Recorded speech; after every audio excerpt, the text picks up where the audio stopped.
What is up, YouTube? This is winter driving with the FRS.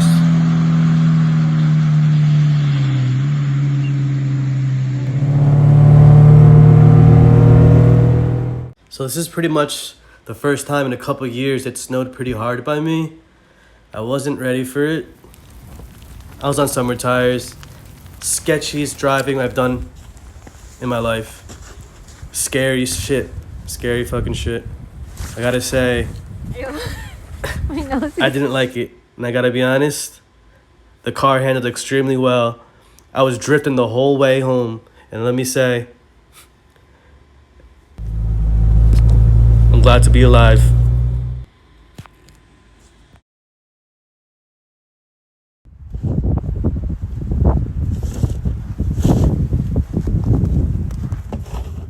Hey everyone, thanks for watching. If you like what you see, like, subscribe. I'll bring you some more good stuff.